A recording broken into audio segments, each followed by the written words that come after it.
जल्दी आ बेटा। जान खाली है बुढ़िया ने, सुबह सुबह से चालू हो जाती है। आ रही हूँ। मैं क्या करूँ इस बुढ़िया का। हाँ मम्मी। बहू पानी दे दे। लाती हूँ अभी। मेरा बस चले ना तो बुढ़िया का गला ही दबा दूं। ये लो मम्मी पानी। अरे बेटा मेरा तो गला सूख गया था। नीलू बेटा खाने में क्या बनाया है? आलू बैगन की सब्जी बनाई है। क्या आलू बैगन? बैगन तो मुझे नुकसान करता है। क्यों, आपको और कुछ खाना है क्या?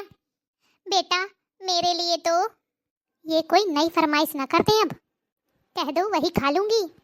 बेटा तू मेरे लिए एक काम कर, मेरे लिए खिचड़ी बना देना। मेरा तो जी जाने कैसा हो रहा है। और हाँ, साथ में पुदीने की चटनी बना देना। पुदीना ठंडा होता है तो शायद मुझे आराम मिल जाए। चटनी खा के थोड़ा मन ठीक हो जाएगा। यहाँ मेरी जिंदगी खराब हो रखी है और इनका तो जी खराब हो रहा है।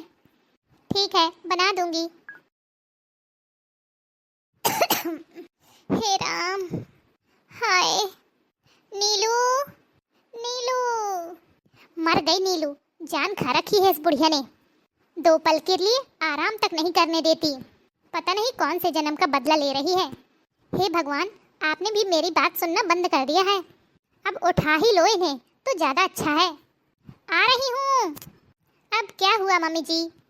बेटा अभी दवा खाई थी तो शायद उसके असर की वजह से बहुत ज्यादा गर्मी लग रही है। एक काम कर, एसी चला दे थोड़ी देर के लिए। ओहो मम्मी जी, मैंने आपको कितनी बार समझाया है कि एसी चलानी है तो ये लाल वाली बटन दबा दिया करो। लाल वाला बटन दबाना है, लाल वाला। पता नहीं एक बार का आपको समझ में ही नहीं आता।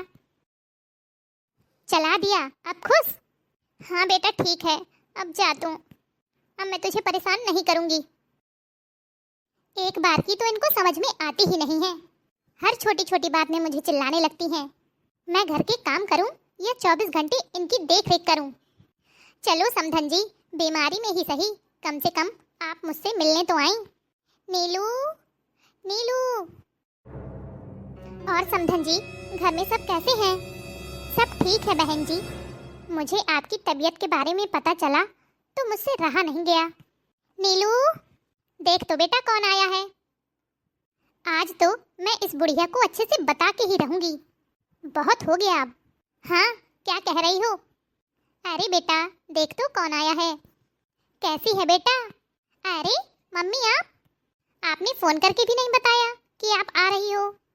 हाँ वो, अरे नीलू अब सारी बातें खड़े खड़े ही कर लेगी या मम्मी के लिए चाय नाश्ता लेकर आएगी? फिर आराम से बैठकर बातें करना। जी मम्मी जी अभी लेकर आई। और सुनाइए समधन जी। जी बहन जी, हमारी बेटी नीलू के तो भाग्य ही खुल गए जो उसको आप जैसी सास मिली है। चुगली करने में लगी होंगी मेरी माँ से कि आपकी बेटी ये नहीं करती, आपकी बेटी वो नहीं करती। चाहे जितना काम करो इस बुढ़िया को सुकून नहीं है। आज अगर मेरे बारे में कुछ भी उल्टा सीधा बोला ना मेरी मम्मी से तो अच्छे से बताऊंगी। जब तक चाय बनती है तब तक सुन के आती हूँ कि बुढ़िया मेरी माँ से क्या चुगली करने में लगी है। नहीं नहीं नीलू की मम्मी, किस्मत तो मेरी अच्छी है जो मुझे नीलू जैसी बहू मिली। भाग तो मेरे फूट गए हैं। देखो तो काम कर करके मेरे हाथ तक घिस गए हैं। कितने सुंदर हाथ थे मेरे। समधन जी आपने मुझे बहू नहीं बेटी दी है जो मेरा बहुत ख्याल रखती है। मुझे घर का कोई भी काम नहीं करने देती। सच बताऊं, अगर मेरी बेटी भी होती ना तो वो भी शायद इतना नहीं कर पाती। वो बेचारी तो दिन रात मेरी सेवा में लगी रहती है।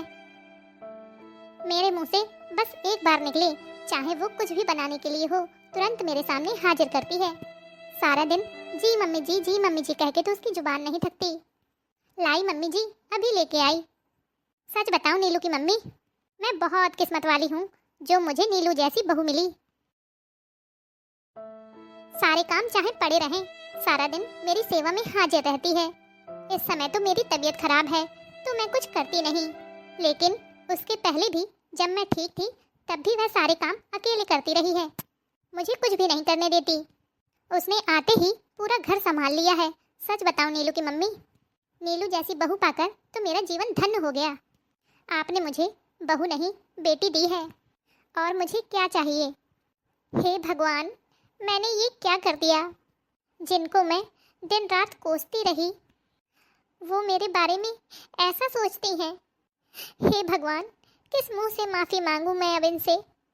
मैं कितना गलत समझती थी उनको। मम्मी जी, अब मैं आपसे वादा करती हूँ, मैं कभी भी आपको शिकायत का मौका नहीं दूंगी, कभी भी नहीं दूंगी। सच बताऊं बहन जी, जिस बेटी की आप जैसी सास हो, उस माँ का जीवन तो धन्य हो जाए। जिस माँ की बेटी ससुराल में खुशी हो, वो माँ दुनिया की सबसे खुशकिस्मत औरत है। अरे नहीं नहीं समधन जी, ऐसा मत कहिए। नीलू बेटा, चाय बनी या नहीं?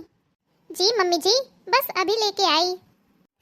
हे भगवान, ये मुझसे कितनी बड़ी गलती हो गई। अब तो मुझे मम्मी जी को अपना चेहरा दिखाने में तक शर्म आ रही है। अब जाकर मुझे समझ में आया कि मैं मम्मी जी को कितना गलत समझ रही थी। मुझे मम्मी जी से माफ़ी मांगनी ही होगी, क्योंकि मेरी माँ ने तो मुझे बहुत अच्छे संस्कार दिए थे।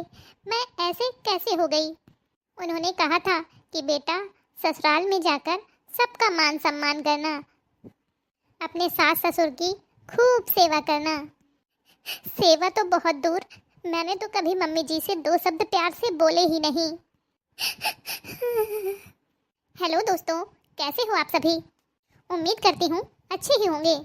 जब हमें कोई व्यक्ति अच्छा नहीं लगता, या फिर हमें उसकी कोई बात अच्छी नहीं लगती, तो हम उसकी बुराइयां करने लगते हैं, जबकि उस व्यक्ति की बुराई करने से शायद उस पर कोई असर न हो, लेकिन हमारा दिमाग जरूर खराब होता है। तो आगे से आप उसकी बुराई करने के बजाय अच्छाई करके देखिए, उसके बारे में अच्छा सोचिए, शायद इसी वजह से वो व्यक्ति अच्छा हो जाए। आप सभी ने वीडियो को अंत तक देखा, उसके लिए आप सभी का बहुत बहुत धन्यवाद। अगर आपको आज की यह स्टोरी अच्छी लगी हो तो वीडियो को लाइक और हमारे चैनल को सब्सक्राइब करना ना भूलें। आपके एक लाइक और सब्सक्राइब से हमारा भी मनोबल बढ़ता है, जिससे हम आपके लिए इसी तरह की नई नई कहानियाँ लाते रहें। और हाँ, अगर आपको वीडियो पसंद आए तो आप अपने दोस्तों के साथ वीडियो को अवश्य शेयर करें। तो चलिए फिर हम मिलेंगे आपसे नेक्स्ट वीडियो में। तब तक के लिए खुश रहिए, अपना ख्याल रखिए और दूसरों को प्यार बांटिए। तब तक के लिए बाय बाय।